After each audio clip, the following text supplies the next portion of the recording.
This is a neutral density filter, or ND filter for short, and it turns your images from this into this, taken at f2.8 and using off-camera flash. Let me show you how.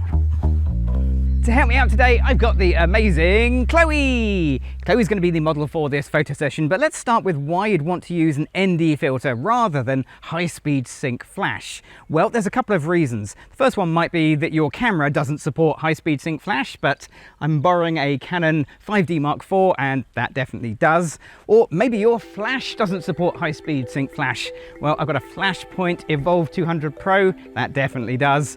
And maybe your transmitter doesn't support high-speed sync flash, and yeah, this one is old. You can kind of imagine an ND filter as old school technology, but it's old school technology that just works.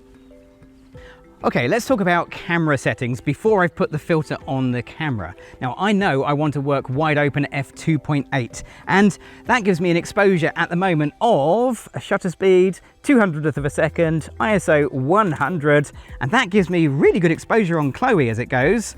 Maybe a little underexposed, but what's really overexposed, that background. Now, if I want to get the background correctly exposed, I need to change my aperture. I reckon f11 should do it. Let's find out. Yeah, f11 gives me a good exposure on the background. Obviously, Chloe is now massively underexposed, but I've lost the key aspect of what I wanted, that shallow depth of field. That's where the ND filter is going to make this work for both the shallow depth of field and detail in the background. The ND filter I'm using is an ND16. I'll leave gear links to everything I'm using in the video description down below. And if you do the maths, ND16 is 4 stops of reduction of light, which is the difference between f11 and f2.8. So you can see how this is going to work.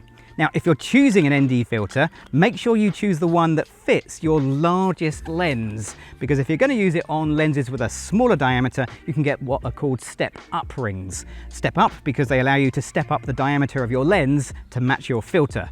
Don't get step-down rings, they do something completely different.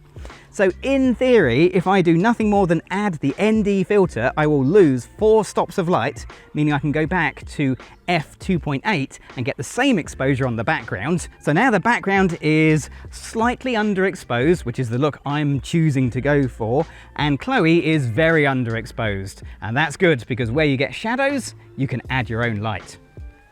I'll just start with the Flashpoint Evolve 200 here. We'll probably move it as we go through. I've got it in a 2-foot by 3-foot softbox, which is a good size for this kind of photography. I don't know whether any of this is right at the moment. I've also set it to 1/4 power. No idea whether that's right. Not only is this transmitter not compatible with high-speed sync flash, it also doesn't do TTL or any of those sort of modern flash technologies. So I can't use any automatic flash. I just have to do some trial and error. So our next job is to work out how much of this flash we need to light Chloe correctly. Let's take a test photo and find out. Here we go, Chloe.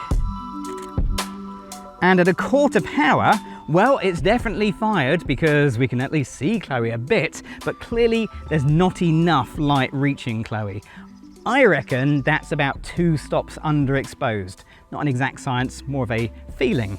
So I'm going to increase this light by 2 stops. 1 stop would be 1/2 power, 2 stops will be all full power. Okay, let's take a test photo and see whether full power does the job. I hope so, because there's nowhere else to go. Yes, it does. That's a bit of luck.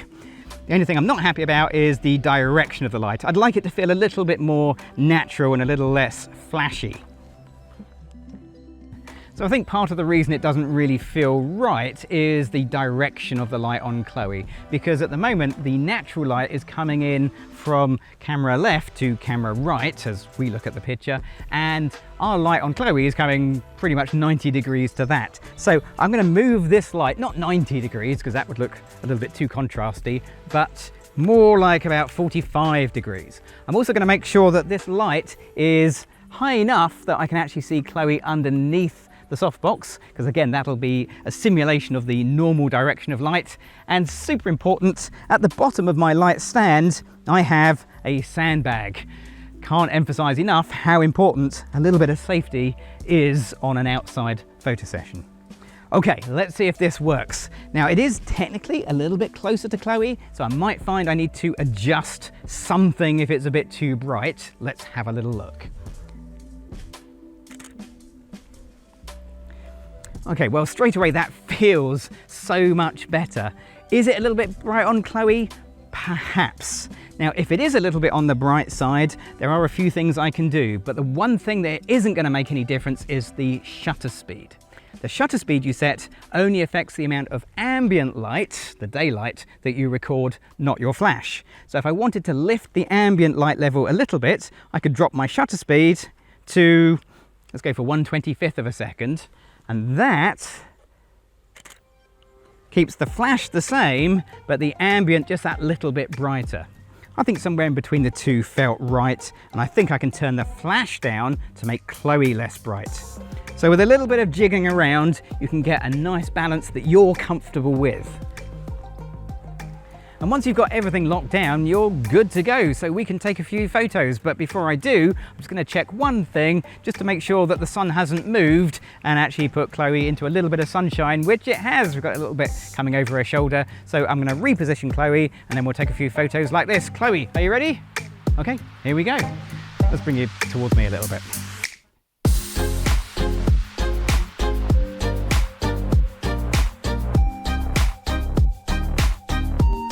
There's a few things you want to set in your camera just for general good photography, and the main one is RAW. If you're working in a RAW format, that means you've got a little bit of latitude to the images, you can pull out the highlights, lift the shadows, that just gives you a touch more control in post-processing.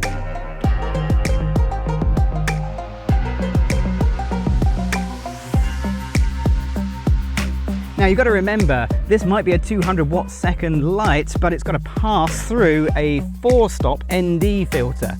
So it needs quite a bit of punch in order to work, but indeed it does work.